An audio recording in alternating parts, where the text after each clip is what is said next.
Welcome back. आपका फिर से स्वागत है आपके अपने YouTube चैनल वीजे एकेडमी में। तो आज का जो हमारा टॉपिक है वो है डेवलपमेंट थ्रू 5 ईयर प्लान। मैंने आपको पिछले 3 वीडियोस में ये बता दिया है कि हमारे कंट्री में जब 200 साल तक गुलामी हमारी कंट्री की तो उससे पहले हमारे देश का क्या हाल था, क्या क्या एक्सप्लॉयटेशन हमारे साथ की गई। ये सारी बातें जो है इस 200 ईयर में जो भी हमारे साथ हुआ मैंने आपको बताया है। फिर उसके बाद जब वो हमें छोड़ के गए हमारा पोजीशन क्या था, हम किस हाल पे थे, ये सारी चीजें हम जो है मैंने आपको पिछले 3 वीडियोस में बताया है। और अब जो हम स्टार्ट करने वाले हैं इसके बाद हमारी कंट्री ने कुछ स्टेप्स उठाया और वो स्टेप्स को देखते हुए हम कैसे कैसे हमारा कंट्री जो है डेवलप हुआ और आज जो है बहुत स्ट्रॉन्ग नेशन बन चुका है। ये सारी चीजें जो है हम डिस्कस करने वाले हैं। चलिए अब ये जो है सारी बातें मैं आपको बता रहा हूं। हमको जब आजादी मिली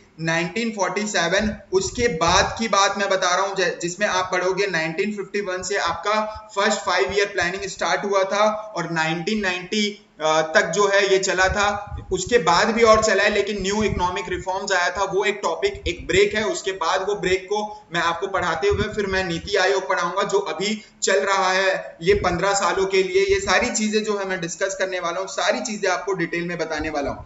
डेवलपमेंट थ्रू 5 ईयर प्लान, पंचवर्षीय योजना हमारे इंडियन गवर्नमेंट ने बनाया ताकि हमारे कंट्री को जो है डेवलप किया जा सके। और इसमें क्या क्या सारी बातें हैं, इसको आपको एग्जाम में कैसा लिखना है, सारी चीजें जो है मैं आपको अभी बताने वाला हूं। तो आपको सिर्फ और सिर्फ ध्यान से सुनना है। चलिए, इंट्रोडक्शन टू 5 ईयर प्लान। सबसे पहले हम देखते हैं 5 ईयर प्लान का इंट्रोडक्शन कब हुआ था और 5 ईयर प्लानिंग एक्चुअल में है क्या।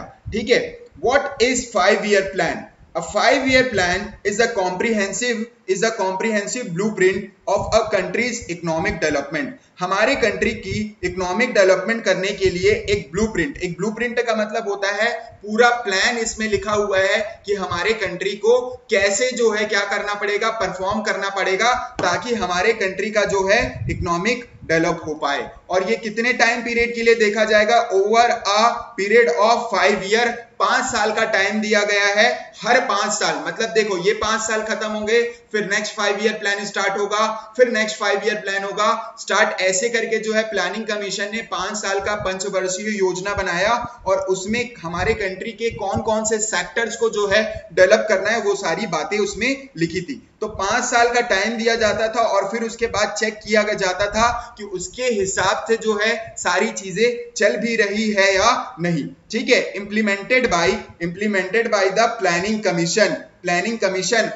कमीशन क्या करता था? इंप्लीमेंट करता था जो भी प्लान बनाया गया है। और उसके बाद वो प्लानिंग कमीशन जो है चला और लास्ट 5 ईयर प्लान जो था आपका 12th 5 ईयर प्लान वो चला आपका 2015 तक। और उसके बाद जो है अब इंप्लीमेंट हो चुका है नीति आयोग। ये भी जो है आपका इंपॉर्टेंट टॉपिक है नीति आयोग। इसको भी आपको समझना है किसके चेयरमैनशिप में स्टार्ट हुआ, कब स्टार्ट हुआ, इसमें क्या क्या सारी चीजें हैं, कितना साल तक इसका ड्यूरेशन है, सारी बातें हम समझेंगे। चलिए ऑब्जेक्टिव देख लेते हैं। ऑब्जेक्टिव का मतलब उद्देश्य क्या था? 5 ईयर प्लान का? पहले जो प्लानिंग कमीशन थी उसका नाम बदल करके अब क्या हो चुका है? नीति आयोग हो चुका है। Objective to plan and allocate the resources systematically. देखो हमारी कंट्री प्लान कर रही थी, मैंने आपको बताया था what to produce, how to produce और फॉर होम टू प्रोड्यूस। ये 3 क्वेश्चन जो है हमारे कंट्री को बहुत ज्यादा ही प्रॉब्लम फेस करना पड़ा था। तो प्लान करना, कितना रिसोर्सेज कौन से सेक्टर में लगाया जाए और सिस्टमैटिकली लगाया जाए,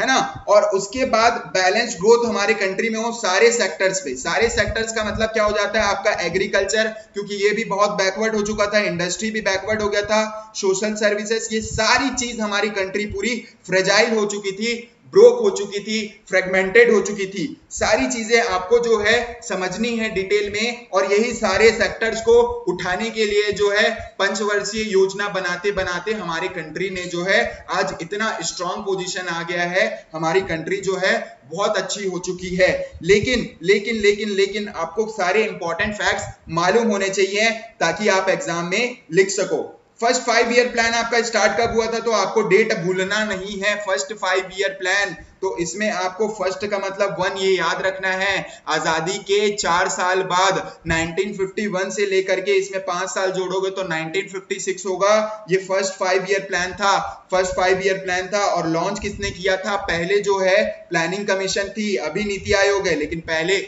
फर्स्ट 5 ईयर प्लान आया था तो नीति आयोग की जगह पे कौन था, प्लानिंग कमीशन था। वो तो नीति आयोग अभी चल रहा है। प्लानिंग कमीशन ने जो है फर्स्ट 5 ईयर लॉन्च किया था। और हम इंस्पायर कहां से हुई थी, हमारी कंट्री जो है इंस्पायर हुई थी Soviet union model of central planning. Soviet union model का मतलब रशिया से हम इंस्पायर हुए थे। रशिया जो है सोवियत यूनियन जिसे कहा जाता था। चलिए, आपसे मेरा एमसीक्यू नंबर 1 है, आपको आंसर करना है, सुनो मेरी बातें। The first 5 year plan was launched in which year? अगर मैं आपसे क्वेश्चन पूछूं कि फर्स्ट 5 ईयर प्लान कब जो है लॉन्च हुआ था, तो ये तो आजादी का दिन हो गया और ये 1950 है, कंफ्यूज करने के लिए दिया है। सी जो है 1951, आपको ये डेट याद रखना है क्योंकि मैंने आपको 1 बताया था, पीछे 1 याद रखना है। 1951 को जो है फर्स्ट 5 ईयर प्लान आया था। Which country planning model influenced in India? USSR, Soviet union, USSR, Soviet union, ये याद रखना है। हमने जो फर्स्ट 5 ईयर प्लान, ये जो प्लानिंग कमीशन बनाया है, ये किसको देखते हुए, किससे इंस्पायर होकर बनाया है? यूएसएसआर यानी कि सोवियत यूनियन, जिसे हम रशिया आज के डेट में जानते हैं। चलिए, गोल ऑफ 5 ईयर प्लान, मैं आपको बताता हूं कि ये 5 ईयर प्लान का गोल क्या है।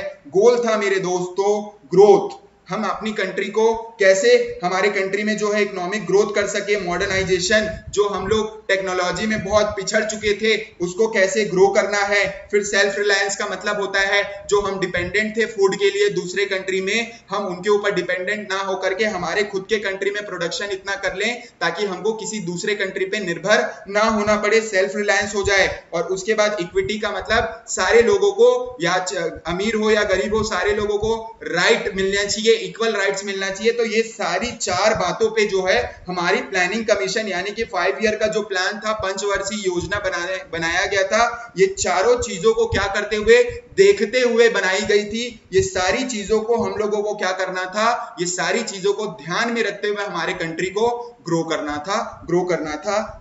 था। चलिए, लेट्स अंडरस्टैंड ग्रोथ। ग्रोथ में अगर आपको लिखना है कि ग्रोथ, जो प्लानिंग कमीशन में ऑब्जेक्टिव था ग्रोथ, उसको अगर आपको एक्सप्लेन करने बोल दिया तो आप कैसे एक्सप्लेन करोगे? तो याद रखना दोस्तों, increase in national income, production in employment. हमारा देश ग्रो कैसे कर रहा है? जब हमारी कंट्री का नेशनल इनकम इंक्रीज हो जाएगा, प्रोडक्शन इंक्रीज हो जाएगा और एम्प्लॉयमेंट बढ़ जाएगी, तो हम उसे क्या बोलेंगे? ग्रोथ बोलेंगे। नेशनल इनकम, प्रोडक्शन और एम्प्लॉयमेंट ये बढ़ जाता है तो किसी भी कंट्री का क्या बोला जाता है? ग्रोथ बोला जाता है, ग्रोथ बोला जाता है, ग्रोथ बोला जाता है।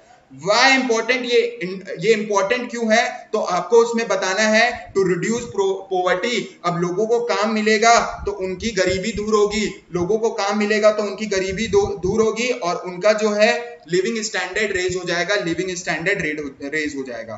तो ये सारी चीजें आपको समझनी है। एग्जाम्पल मैं आपको दे देता हूं, जैसे अगर मान के चलो बिल्डिंग रोड्स अगर बनाया जाएगा, फैक्ट्रीज बनाया जाएगा, जनरेटिंग जॉब्स, है ना, तो ये सारी चीजें होंगी तो क्या होगा भाई, हमारा इंफ्रास्ट्रक्चर के साथ साथ सारे हमारे कंट्री की जो है सारे अनएम्प्लॉयड लोगों को जो है जॉब मिलने लगेगा, जनरेट हो जाएगा जॉब। चलिए, उसमें आपको याद रखना है अब इकोनॉमिक ग्रोथ, है ना। ग्रोथ में आपसे आपका एमसीक्यू जो है मैं पूछता हूं तो आपको अब यहां पे आंसर करना है। Why does growth means in planning?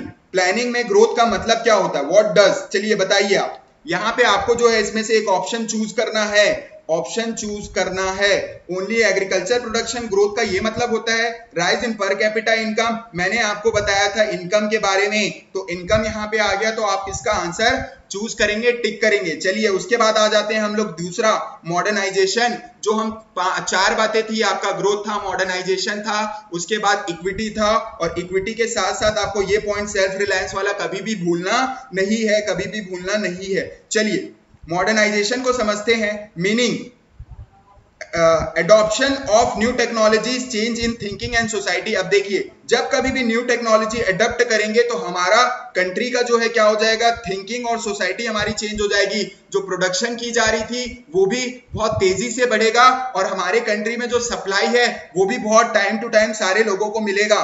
तो ये थिंकिंग, हमारे सोसाइटी का थिंकिंग चेंज करने के लिए, हमारे सोसाइटी को चेंज करने के लिए न्यू टेक्नोलॉजी की भी जरूरत थी। पहले जो है फार्मिंग कैसे की जाती थी, बुलक कार्ड्स के थ्रू की जाती थी। हाँ, तो ये क्या था आपका जो है बैकवर्ड मतलब क्या हो जाएगा, हम लोग कोई मॉडर्न चीजें यूज नहीं कर रहे थे और उसको बदल करके अब जो है न्यू टेक्नोलॉजीज में ट्रैक्टर आ जाना, यूजिंग ऑफ मोबाइल फोन बहुत ज्यादा यूज करने लगे हो, आप अभी भी पढ़ाई उसी से कर रहे हो, ठीक है। तो पहले ऐसा नहीं था। उसके बाद जो है प्रोमोटिंग जेंडर इक्वालिटी, जो भेदभाव किया जाता था लड़का और लड़की में, तू ये टेक्नोलॉजी यूज नहीं कर सकती, तू ये नहीं यूज कर सकती, आज सब इक्वल जो है इक्वली मॉडर्नाइजेशन में पार्टिसिपेट कर रहे हैं, सारे लोग पार्टिसिपेट कर रहे हैं। एमसीक्यू अगर आपसे पूछूं मॉडर्नाइजेशन का, तो आपको बताना है कि मॉडर्नाइजेशन का मतलब क्या होता है। मॉडर्नाइजेशन रिफर्स टू क्या, ओल्ड टेक्निक इन प्रोडक्शन। अरे मॉडर्नाइजेशन हो गया तो ओल्ड टेक्निक्स क्यों रहेगा। उसके बाद इंक्रीज इन पॉपुलेशन, पॉपुलेशन से मॉडर्नाइजेशन का मतलब क्या है, यूज ऑफ न्यू टेक्नोलॉजीज। हाँ, बहुत सही। इसमें से नन ऑफ द अबव क्यों होगा, क्योंकि हमने तो ऑप्शन चूज कर लिया, कौन सा, सी। चलिए अब हम लोग यहाँ पे देखेंगे सेल्फ रिलायंस। सेल्फ रिलायंस का मतलब क्या हो जाता है, हम किसी दूसरे लोगों पे निर्भर नहीं है, किसी दूसरे कंट्री पर निर्भर नहीं है, हम खुद अपने देश में प्रोडक्शन करेंगे, हम made in India product use करेंगे। चलिए, meaning reducing dependence on the foreign goods and technologies, हम किसी भी दूसरे फॉरेन कंट्री के गुड्स, रिड्यूसिंग का मतलब क्या हो जाता है, हम किसी दूसरे कंट्री पे डिपेंड नहीं रहेंगे, ये सारी थिंकिंग्स को चेंज करनी होगी। हम क्या करेंगे, रिड्यूस कर देंगे डिपेंडेंसी किसमें, फॉरेन गुड्स में एंड टेक्नोलॉजीज, हम हमारे इंडिया का प्रोडक्ट यूज करेंगे। Making machines in India, example क्या है, हमारे कंट्री में हम क्या बनाएंगे, मशीन्स बनाएंगे और make in India product use करेंगे, make in India product use करेंगे। ये होता है सेल्फ रिलायंस। हम संपूर्ण हैं, हमें किसी की दूसरे कंट्री की हेल्प नहीं चाहिए, दूसरे कंट्री की हेल्प नहीं चाहिए। आपको एमसीक्यू बताना है सेल्फ रिलायंस का। सेल्फ रिलायंस का मतलब क्या होता है, what is the aim of self reliance in the planning. Self reliance का मतलब आपको बताना है प्लानिंग में क्या होता है, to reduce the imports, to reduce increase the imports, यहाँ पे इंक्रीज लिखा है, ये तो हो नहीं पाएगा, है ना। टू रिड्यूस फॉरेन डिपेंडेंसी, यही आपका आंसर है। To promote the foreign goods, ये आप देख लो, आपका आंसर क्या होना चाहिए, ये होना चाहिए, आपको ये मालूम होना चाहिए, ये मालूम होना चाहिए। चलिए आप इक्विटी की बात करते हैं। इक्विटी का मतलब क्या होता है दोस्तों, meaning fair distribution of income and wealth, help the poor. अरे इक्विटी का मतलब मैं आपको ये बताया था कि इनकम का जो डिस्ट्रीब्यूशन है, अमीर लोग अमीर होते जा रहे हैं, ऐसा नहीं होना चाहिए, गरीब लोग गरीब होते जा रहे हैं, ऐसा नहीं होना चाहिए। दोनों को जो है इक्वल अपॉर्चुनिटीज मिलती है और हमारे गवर्नमेंट ने ये बातों का ध्यान में रखते हुए 5 ईयर प्लानिंग को बनाना है। इसीलिए यहाँ पे बोला है fair distribution of income and wealth. Fair distribution का मतलब सबको सब इक्वल क्या मिलना चाहिए, राइट्स मिलना चाहिए। हेल्प द पुअर, और गरीब लोगों की हेल्प करने के लिए जो है क्या बनाया जाना चाहिए, पॉलिसीज बनाया जाता है। फॉर एग्जांपल फ्री एजुकेशन हमारी इंडियन गवर्नमेंट क्या करती है, प्रोवाइड करती है। नीडी पीपल जिसको फ्री एजुकेशन की रिक्वायरमेंट है उनको जो है प्रोवाइड कर रहा है। पब्लिक हेल्थ केयर का मतलब ये जो एम्स हॉस्पिटल है ये सारे लोगों के लिए बनाया जाता है, ताकि जो अफोर्ड ना कर सके वो लोग क्या कर सके, अपना इलाज करवा सके, क्योंकि बेचारों के पास तो इतने गरीब हैं, ट्रीटमेंट के लिए भी पैसा नहीं होता। और यहाँ पे अगर मान के चलो हेल्थ सेक्टर नहीं होगा तो ये बेचारे लोगों को अगर कोई डिजीज है तो ये अपना इलाज कैसे करवाएंगे। उसके बाद आता है मनरेगा के थ्रू जो है जितने भी लोगों को क्या दिया जा रहा था, बेरोजगार भत्ता दिया जा रहा था। तो ये सारी चीजें आपको जो है मालूम होने चाहिए कि हमारी कंट्री में जो 5 ईयर प्लानिंग कमीशन बिठाया गया था, बनाया गया था, वो कैसे जो है हमारे कंट्री को हेल्प कर रहा था। देखिए